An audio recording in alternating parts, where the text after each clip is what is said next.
Loi anti-casseurs, débat marathon avec des personnes triées sur le volet retransmises sur 6 chaînes d'infos, annonce de loi pour contrôler les contenus sur internet, tentative de discréditer les gilets jaunes dans l'opinion publique, violence, arrestation, le gouvernement a-t-il pété un câble? Bonjour à toi et bienvenue dans cette nouvelle vidéo, je suis Tatiana Ventose et aujourd'hui, ouais, ils ont pété les plombs. Est-ce qu'ils alimentent le chaos volontairement? Non, parce qu'à regarder comment ça se passe et à regarder ce qu'ils font, on pourrait quand même légitimement se demander si c'est fait exprès. Et on voit que ça passe essentiellement par 4 moyens, qui sont quand même plus ou moins liés. 1. La violence. Et oui, ils tapent pour donner l'impression qu'ils font quelque chose au lieu de donner à la police les moyens de faire son travail, genre protéger les gens. Que ce soit quand on voit la policière en larmes devant son fourgon caillassée par des gilets jaunes, ou des gilets jaunes qui ont perdu leurs mains ou leur œil suite à un tir de flashball ou de grenade de désencerclement, on ne peut pas s'empêcher de se dire que ces événements ont quand même un petit peu un lien entre eux. D'un côté, les policiers en burn-out qui n'ont pas les moyens de faire leur travail dans des conditions décentes, qui doivent se payer eux-mêmes leur matériel, les fermetures de commissariats et la réduction du nombre de policiers, tout ça c'est de la violence qui est infligée aux policiers par le gouvernement et qui est à mettre en parallèle avec la violence qui est infligée aux gilets jaunes. Les mains arrachées, les yeux crevés, les centaines de blessés depuis 3 mois de manifestations hebdomadaires, les gens qui passent par là et qui se prennent un tir de flashball en sortant du resto, les gens arrêtés parce qu'ils ont un gilet jaune dans leur voiture, c'est obligatoire, ou les 135 € d'amende décrétés pour tous ceux qui porteraient un gilet jaune le jour du grand débat national à Grand Bourseroulde. Toute cette violence, elle vient des mêmes personnes, elle vient du gouvernement qui fait en sorte d'exacerber les tensions, de créer plus de violence pour pouvoir justifier leur escalade à eux. On est comme Galilée, on a une révolution à gérer, il y a une majorité de Français qui soutiennent les gilets jaunes, ils trouvent que l'impôt est punitif, on est dans la merde. Le but c'est de montrer qu'il n'y a pas de gilets jaunes, alors il y a qu'à les taper, puis s'ils en portent un quand même, vous leur mettez une amende. Ils ont pas de thunes, ils peuvent pas payer leur facture, c'est bon. Jean communicant de l'Élysée. Méthode numéro 2, la censure. Et oui, on va sortir les grands mots tout de suite, la censure, pour faire taire les oppositions, parce que la loi anti-casseurs ou l'annonce d'Édouard Philippe de réguler l'expression des citoyens sur Internet pour protéger des fake news et des contenus haineux, j'ai envie de poser la question, qui décrète ce qu'est un contenu haineux? Et déjà, c'est quoi exactement un contenu haineux? Un contenu qui dit que le gouvernement ne fait pas son travail de répondre aux attentes formulées par les gilets jaunes? En général, empêcher les gens d'exprimer leur colère, ça ne va pas empêcher la colère. Censurer les publications sur internet, ça reviendrait à fermer les PMU ou à coudre la bouche des gens qui discutent à la pause café au boulot. Pourquoi ça alimente encore le chaos? Tout simplement parce que aux questions posées, aux demandes qui sont formulées, le gouvernement ne sait que répondre. Bon, la force, ça marche pas. Il y a toujours des gens dans la rue depuis trop longtemps. De voir des mains arrachées, ça les rend encore plus vénères. Il faut trouver autre chose parce qu'ils vont pas arrêter d'en parler. Je sais pas, vous avez pensé à leur interdire de parler? Parle où? Sur les réseaux sociaux. Bon, y a qu'à interdire les réseaux sociaux. Méthode numéro 3, la propagande. Et oui, attention, ça rappelle des heures nauséabondes. Et oui, la propagande pour donner l'impression qu'ils sont majoritaires. Vous pourrez vous dire que j'utilise un petit peu des grands mots, mais quand il s'agit d'une campagne déguisée aux frais du contribuable au passage, vous appelez ça comment, vous, quand Macron arrive par surprise dans une bourgade pour le grand débat et que c'est retransmis en live sur 6 chaînes de télé? C'est quoi le prochain truc, Chiappa chez Hanouna? C'est une grande histoire. Voilà. Du coup, la suivante, c'est quoi? C'est Hanouna à l'Assemblée.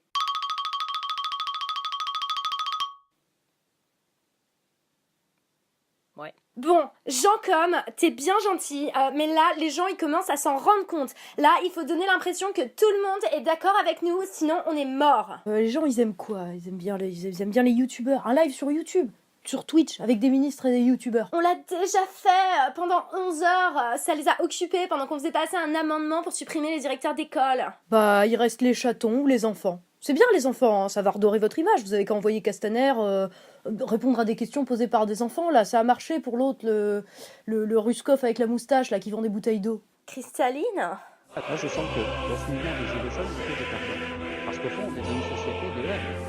Vous n'imaginez pas, moi, tout ce que je vois passer sur les réseaux sociaux, les lettres que je reçois, même à ma maison personnelle, il y a France 2019, ce moment où la réalité devient plus absurde que toutes les blagues qu'on aurait pu imaginer. Méthode numéro 4, la peur. Et oui, la peur, mais qui ne fait que renforcer le sentiment d'injustice. Ah oui, quand ils arrêtent des gens de manière relativement abusée, genre le boulanger parisien qui avait refusé que des policiers cagoulés et armés entrent dans sa boulangerie où il y avait des gilets jaunes au moment d'une manif de gilets jaunes qui était en train de mal tourner, par exemple, et que le mec se retrouve arrêté. Les gilets jaunes sur écoute, les interpellations de gens qui ont partagé des images sur Facebook de manifestations non autorisées de gilets jaunes. Bref, tout ça à mettre en parallèle avec le sentiment que le gouvernement n'est quand même pas capable de faire appliquer la loi de la même manière à tout le monde. Cahuzac! On va quand même relativiser, Alexandre Benalla et Vincent Kras ont enfin été placés en détention provisoire.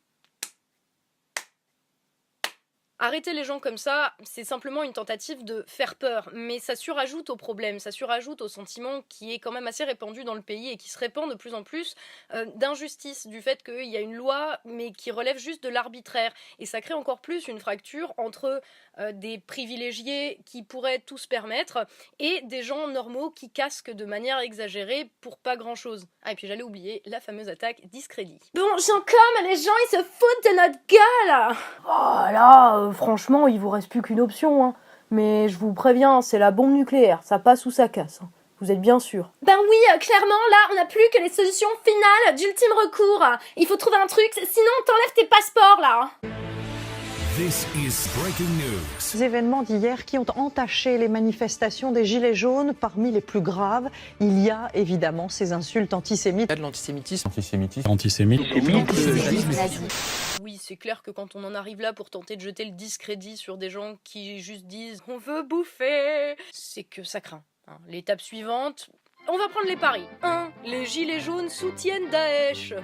2. Les gilets jaunes sont des violeurs. 3. Les gilets jaunes mangent des bébés. 4. Les gilets jaunes sont des reptiliens violeurs qui mangent des bébés en soutenant Daesh. Votez pour votre option préférée en envoyant 1, 2, 3 ou 4 au 666-666. Ouais, il va être grand temps de faire passer une loi contre le complotisme là. Mais tout ça c'est quoi? C'est juste le symptôme de la déconnexion ultime des dirigeants. En fait, c'est très simple. Les gens formulent des demandes simples et explicites, pouvoir vivre dans des conditions décentes. Les dirigeants, dont le boulot est de traduire ces demandes en mesures politiques visant à améliorer le quotidien ou en tout cas à résoudre un minimum les problèmes exprimés, ils le font pas. Comme ils le font pas et que par fanatisme ils ont décidé qu'ils allaient même pas essayer de le faire, du coup il leur reste plus que la démonstration de force et le mensonge pour, tenter d'écraser l'opinion qui est contre eux et deux, quand même donner l'impression qu'ils agissent pour essayer de résoudre les problèmes. Le souci là-dedans, c'est que les problèmes exprimés ne vont pas être résolus juste parce que le gouvernement fait semblant de les résoudre. Annoncer « je suis au travail »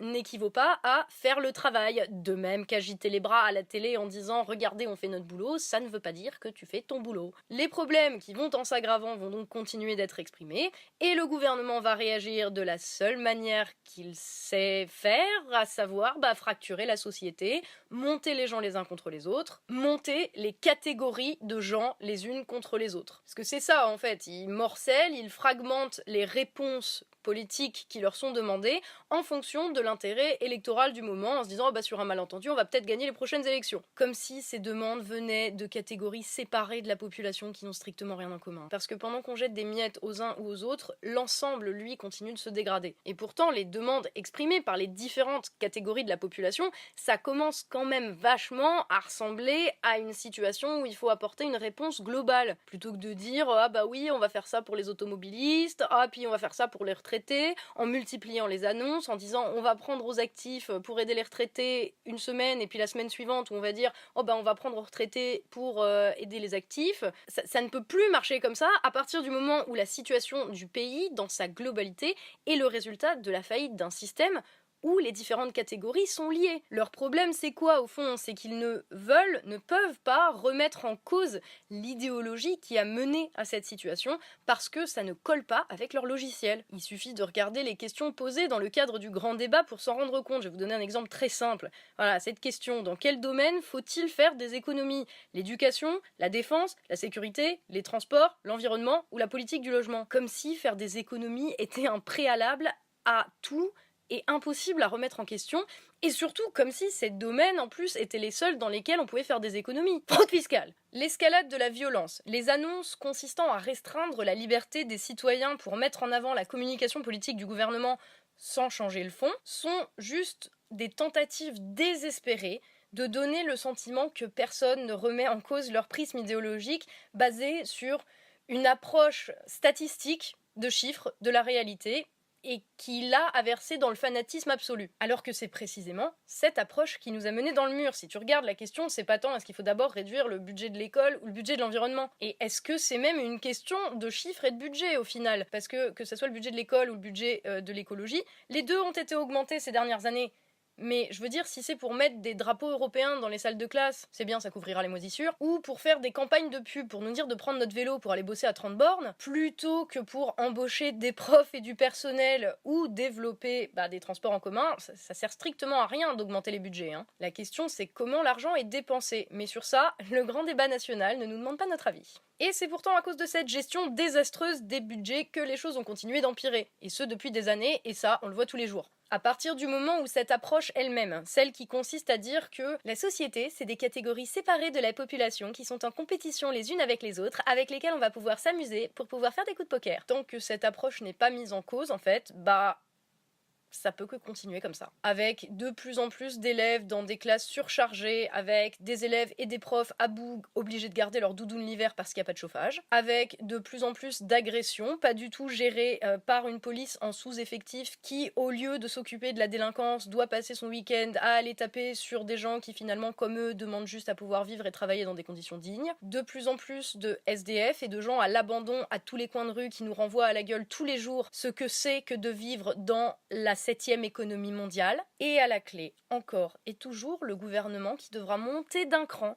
pour réprimer ceux qui osent dire « Coucou, il y a des problèmes, vous pourriez les résoudre s'il vous plaît, c'est votre travail », et qui appartiennent à toutes les catégories de la population, et ce, de manière indiscriminée. Violence, censure, propagande et peur, tout ça pour pouvoir faire tenir leur petit pouvoir un petit peu plus longtemps. Sauf que c'est le principe de la cocotte minute. Tu vas pas faire retomber la pression en bouchant les soupapes. Plus ils s'acharnent dans cette voie du court terme, plus les raisons profondes de l'expression de la colère vont empirer. Et plus le risque d'explosion va être grand, et plus l'explosion sera violente et dévastatrice. Ils voudraient créer une révolution qui s'y prendrait pas autrement. Bon allez, merci à toi d'avoir suivi cette vidéo, merci aux tipeurs qui me permettent de faire ce boulot. Je vous dis à très bientôt dans la prochaine vidéo, et bien sûr d'ici là, surtout, prenez soin de vous.